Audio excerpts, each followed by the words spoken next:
तो गाइस आज हम बात करेंगे लुकिज्म के चैप्टर नंबर 490 के बारे में। और पिछले चैप्टर में हमने देखा था स्योंगजी युग को 5 प्री जनरेशन के बंदों ने घेर लिया होता है। लेकिन आज की वीडियो की शुरुआत में हम देखते हैं एक थोड़े से समय पहले का सीन, जहाँ पे स्योंगजी युग विंजिन की मुंह बोली बहन से कहता है, एक बार फिर से कहना आखिर विंजिन की मदर की मौत कैसे हुई थी। और ये लड़की विंजिन की मदर के बारे में स्योंगजी को सब कुछ बता देती है, जो सुन के स्योंगजी काफी ज्यादा हैरान हो जाता है और एक जलती हुई मशाल उठा के उस जगह को जला देता है जहाँ पे वो रहता है। और साथ ही साथ में जलती है अंदर जो उसकी दवाइयाँ होती हैं। स्योंगजी युग कहता है, अब वक्त है वो जो बेकार सा रिश्ता है उसको खत्म करने का। मैं और ज्यादा लोगों को उसका शिकार बनने नहीं दे सकता। मैं शिनमुंग चियोन को और ज्यादा दरिंदगी करने नहीं दूंगा। अब मैं ये और नहीं देख सकता। मुझे इस गांव को सही रास्ते में लाना होगा। अब मैं इस पहाड़ में और ज्यादा नहीं छुपूंगा। आज मैं शिनमुंग चियोन को खत्म कर दूंगा। इस गाँव के लिए और सभी के लिए मुझे ये करना होगा। ये करते हुए अगर मैं मर भी जाता हूँ तो मुझे कोई भी परवाह नहीं है। इसके बाद आते हैं हम प्रेजेंट मोमेंट में, जहाँ पे स्योंगजी को 5 प्री जनरेशन के बंदों ने घेर रखा होता है। बट स्योंगजी को इस चीज से कोई भी फर्क नहीं पड़ता क्योंकि उसने अपना फैसला कर दिया होता है। इतने में ही जो शामन होता है ब्योलगु ली लोगों को कहता है, हे, आखिर तुम्हें क्या लगता है तुम ये क्या कर रहे हो? मैंने तुम्हें किराए में लेने के लिए काफी सारा पैसा खर्च करा है, लेकिन उसके बावजूद भी तुम लोग कुछ कर क्यों नहीं रहे हो? विंजिन ने अभी अभी मेरी जान लेने की कोशिश करी है। तुम समझ रहे हो जिनमू जिन का बेटा मुझे मारने की कोशिश कर रहा है, इसलिए जाओ जाके विंजिन को जल्दी से पकड़ो। वहीं ये तीनों प्री जनरेशन के बंदे आपस में बोल रहे होते हैं, वो इसने तो मुझे हैरान कर दिया। इसे अचानक से क्या हुआ? ये अचानक से इतना ज्यादा क्यों भड़क रहा है? ये बुढ़ा साला सच में दिमाग खराब करता है। इतने में ही कोजिमा शिगिया टोपी वाले बंदे को कहता है, जाओ जाके विंजिन को पकड़ के लेके आओ। क्योंकि ये टोपी वाला भी प्री जनरेशन का होता है इसलिए ये कहता है, क्या तुम मेरे ऊपर हुक्म चला रहे हो? शिगियाकी कहता है, अगर तू मेरी बात नहीं मानता तो इसका मैं कुछ भी नहीं कर सकता। लेकिन इतने में ही ग्वेंग यू आता है और टोपी वाले बंदे को कहता है, चलो चलते हैं। भले ही हम लोग इन्हें पसंद नहीं करते हैं, लेकिन ये बात सच है, इन्होंने हमें पैसे दिए हैं यहाँ पे काम करने के, इसलिए जो लोग ये कहते हैं हमें वो करना होगा। हम स्योंगजी युग नाम के लड़के को इन दोनों के ऊपर छोड़ देते हैं और हम तीनों को बस जाके उस छोटे से चूहे को पकड़ना है। और ये तीनों निकल पड़ते हैं विंजिन को पकड़ने के लिए। इसके बाद शिगियाकी स्योंगजी को कहता है, स्योंगजी युग तू यहाँ पे आ चुका है तो क्या तू मरने के लिए तैयार है? तुझे खत्म करने के बाद तुझे कोई भी याद नहीं रखने वाला। तुझे बस हम चियोनलियांग की पहाड़ियों में दफना देंगे। वैसे अभी भी ज्यादा देर नहीं हुई है, तू चाहे तो अपनी जान की भीख मांग सकता है। इसके बाद हिरोयाकी कहता है, मुझे अब भी वो समय याद है जिस वक्त हम साथ में रहते थे। हमने उस वक्त तुझे तेरी जिंदगी के हाल में छोड़ दिया था, लेकिन उसके बावजूद भी यहाँ पे आके तू एक कुत्ते की मौत मरना चाहता है। स्योंगजी एक स्माइल के साथ कहता है, अच्छा आखिर तू इतना कब से बोलने लगा? क्या मुझसे बात करके तुम समय बर्बाद करना चाहते हो क्योंकि तुम्हें पता है तुम मुझे नहीं हरा सकते? इतने में ही शिगियाकी एक मुक्का मारता है स्योंगजी की छाती में और स्टाइल में कहता है, क्या हम दोनों तुझे नहीं हरा सकते? तेरे लिए मैं अकेला ही काफी हूँ। इसके बाद सीन शिफ्ट होता है और हम देखते हैं बहुत ही ज्यादा पास्ट का सीन, जिस समय गैप्रियोंग किम अपनी जवानी के दिनों में थे। गैप्रियोंग अपने साथ के एक बंदे को कहते हैं, अच्छा तो ये बात है, आखिर सिचुएशन कैसी है? गैप्रियोंग के साथ का बंदा कहता है, सर लगता है हमें इससे काफी ज्यादा नुकसान हुआ है। गैप्रियोंग अपने ग्लब कसते हुए कहते हैं, ठीक है इस बारे में सबको बता दो। और पूरी की पूरी फिस्ट गैंग अभी कहीं जा रही होती है और मिनशिक चोई जो गैप्रियोंग किम का चमचा होता है वो कहता है, सारे लोग साइड हो जाओ, हमारे हेड गैप्रियोंग किम आ रहे हैं। बट गैप्रियोंग का स्वैग सबसे ज्यादा अलग होता है। दरअसल गैप्रियोंग को खबर मिली होती है कि उनके बंदों की किसी के साथ फाइट हुई है और अभी गैप्रियोंग उस जगह पे पहुंच जाते हैं जहाँ पे सब कुछ हुआ होता है। वो देखते हैं उनके 2 बंदे जमीन में टूटे फूटे पड़े होते हैं, जिनमें से एक का नाम होता है टेग्योक हान और दूसरे का नाम होता है गॉन। गैप्रियोंग यहाँ पे आके इन दोनों से कहते हैं, टेग्योक और गॉन आखिर यहाँ पे क्या हुआ है? इन दोनों की अभी हालत काफी ज्यादा खराब होती है, लेकिन उसके बावजूद भी ये गैप्रियोंग की बात को इग्नोर नहीं कर सकते, इसलिए कराते हुए कहते हैं, हमें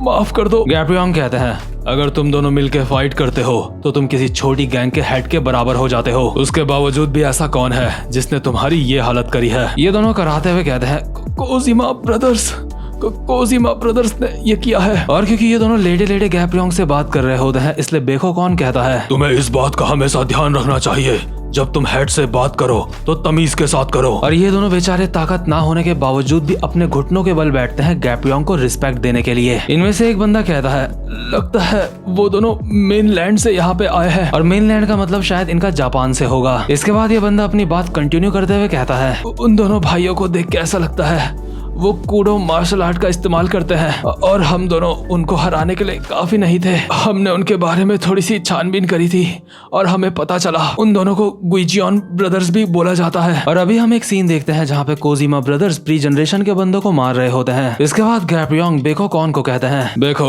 इन कोजिमा ब्रदर्स के ऊपर नजर रखो और हमारी फिस्ट गैंग में सबको बता दो कि हमारा सामना एक ताकतवर दुश्मन से है। यानी कि गैप्योंग ने भी कोजिमा ब्रदर्स को ताकतवर माना था। और वहीं प्रेजेंट मोमेंट में शिगेयाकी एक और मुक्का मारता है शियोंजी की चेस्ट में और इसके बाद एक और मुक्का शियोंजी की चेस्ट में और कहता है, तेरी छाती मेरा मुक्का खाने के लिए पूरी तरह से खुली है, तू हमेशा से ही ऐसा था, अब नीचे देख। इसके बाद शिगेयाकी एक लात मारता है शियोंजी के पैर पे और शियोंजी का कॉलर पकड़ के कहता है, जब मैं तेरी छाती में मुक्का मार रहा था तब तो अपने पैर के बारे में तो भूल ही गया था और इसीलिए तू मुझे कभी भी नहीं हरा सकता। और कोजिमा एक हेडबट मारता है शियोंजी के मुंह पे जो कि शियोंजी के काफी ज्यादा तगड़ा पड़ा होता है और शिगेयाकी अपने मन में बोल रहा होता है, क्या इसे लगता है ये हम दोनों को हरा देगा? शियोंजी सपने देखना छोड़ दे, भले ही तू पहले से ज्यादा ताकतवर हो चुका होगा लेकिन मेरी नजर में अब भी तू वही बच्चा है जिसको मैंने पहले देखा था। लेकिन ये क्या, मुझे कुछ अजीब लग रहा है। दरअसल शिगेयाकी ने शियोंजी के ऊपर काफी सारे अटैक्स करे होते हैं लेकिन शियोंजी को उनका कोई भी असर नहीं होता। शियोंजी के फेस में कोई भी इमोशन नहीं होते और वो चुपचाप से बस खड़ा होता है। शिगेयाकी थोड़ा सा थक चुका होता है और कहता है, क्या हुआ,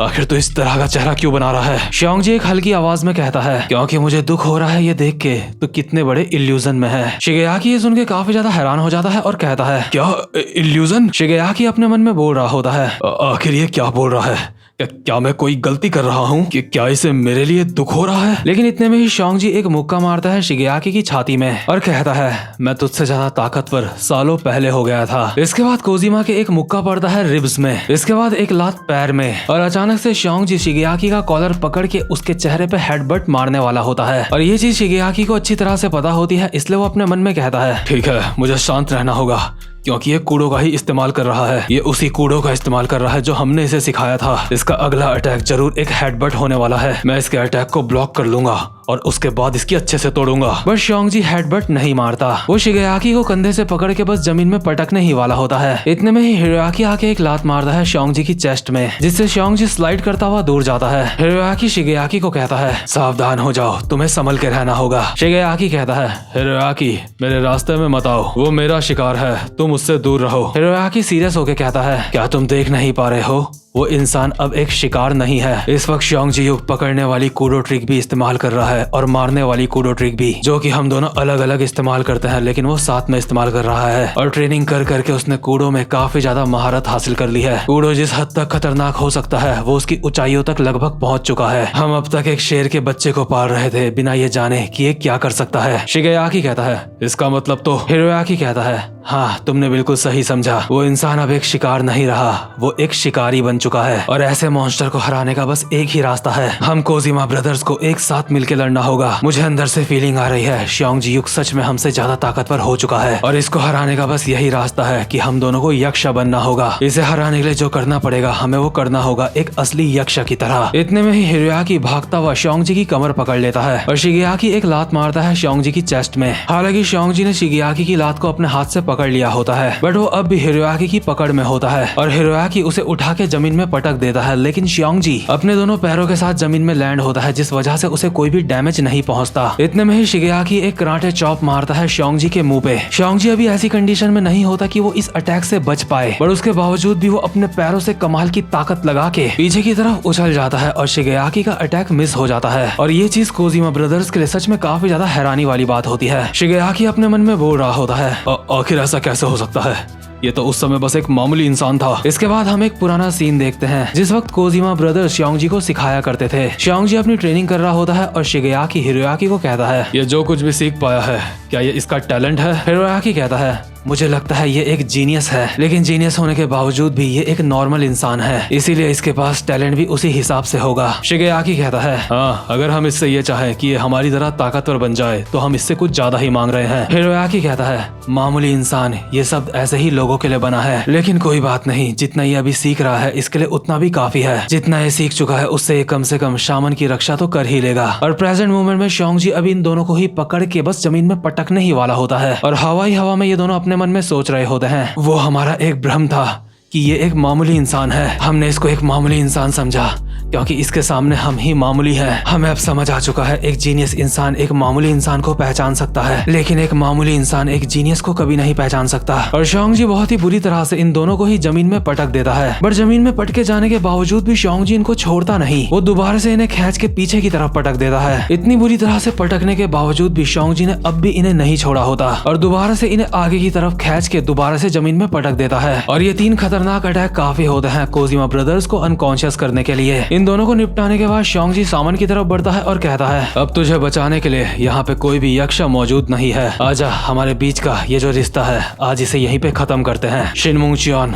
आज मैं तुझे मार डालूंगा। लेकिन शामन बहुत ज्यादा रिलैक्स लग रहा होता है और अपनी सिगरेट जलाते हुए कहता है, कमाल है, एक ऐसा टैलेंट जिसके सामने कोजिमा ब्रदर्स भी मामूली इंसान लग रहे हैं। तेरे अंदर के इस टैलेंट को जिन्मू जिन ने उभारा है ना? क्या मुसीबत है। वैसे मैं भी ये बात मानता हूँ, हमें अपने इस रिश्ते को अब खत्म करना होगा, लेकिन ये मेरी मौत के साथ नहीं, तेरी मौत के साथ होगा। इतने में ही शामन के घर का जो बड़ा सा दरवाजा होता है उसे बाहर से कोई खटखटाता है, जिसके लाल और हल्के काले बाल होते हैं, यानी कि लेजेंड यहाँ पे पहुंच चुका है। इसके बाद हम एक पुराना सीन देखते हैं जहाँ पे सामन और चार्ल्स कॉल पे बात कर रहे होते हैं। चार्ल्स सामन को कहता है, क्या शोंगजी युक, तेरा मतलब है वो लड़का तुझे परेशान कर रहा है? शामन कहता है, हाँ बात तो यही है, लेकिन कोई बात नहीं, मैं उसे हैंडल कर लूंगा। मैंने यू गैंग लोगों को यहाँ पे बुला लिया है उससे निपटने के लिए। चार्ल्स कहता है, चियोन मेरे भाई, तुझे नहीं लगता कोई काम सफाई से हो तो यही बेहतर रहता है? शामन कहता है, क्या सफाई से? मैं इसका मतलब समझा नहीं। चार्ल्स कहता है, मैं वहाँ पे एक बंदे को भेज रहा हूँ जो वहाँ का काम बहुत ही सफाई से करेगा। शामन कहता है, किसको?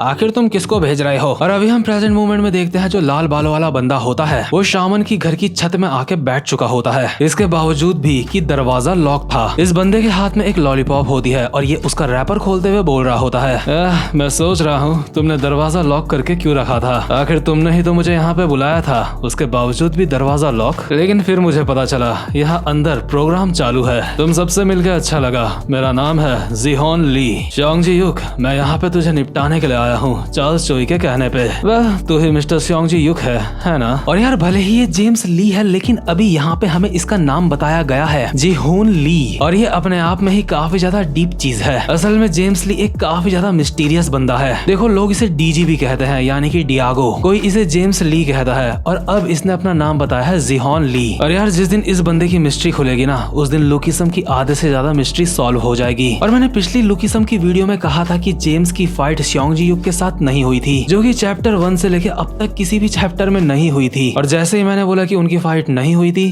तो लुकिसम के क्रिएटर ने कहा ऐसे कैसे, फाइट तो इनकी करवा के रहेंगे। तो गाइस सच में इन दोनों की फाइट देखने में काफी ज्यादा मजा आने वाला है। मुझे पहले से ही पता था कि शोंगजी युक एक काफी ज्यादा स्ट्रॉन्ग किंग है, बट क्या वो जेम्स ली के सामने टिक पाएगा, ये हमें अगले एपिसोड में पता चलेगा। और एट लास्ट में गन वर्सेस जेम्स ली से रिलेटेड एक बात आपको बताना चाहता हूँ। देखो जब चार्ल्स एक बार शामन को जान से मारने के लिए आया था, उस वक्त वो अपने साथ सिर्फ एक बंदे को लेके आया था जो कि था गन। लाने के लिए तो वो अपने साथ जेम्स ली को भी लेके आ सकता था, बट उसने ऐसा नहीं करा। तो क्या इसका मतलब यह है कि चार्ल्स जेम्स को गन से कमजोर मानता है? बिल्कुल भी नहीं। चार्ल्स जेम्स को गन से किसी भी एंगल से कमजोर नहीं मानता, और ना ही मैं मानता हूँ। लेकिन सवाल ये उठता है वो फिर भी जेम्स को लेके क्यों नहीं आया? आखिर जेम्स और चार्ल्स एक साथ हमें होश और हवास में खड़े क्यों नहीं दिखते? ये बात तो उसी तरफ इशारा कर रही है जो मैंने चार्ल्स चोई की दूसरी बॉडी के ऊपर वीडियो बनाई थी। अगर आपने 2 बॉडी के सीक्रेट वाली वीडियो नहीं देखी तो जाके देखो, आपको समझ आएगा कि अभी मैं क्या बोल रहा हूँ। तो खैर अब मैं मिलता हूँ आपसे अपनी नेक्स्ट वीडियो में, तब तक के लिए गुड बाय।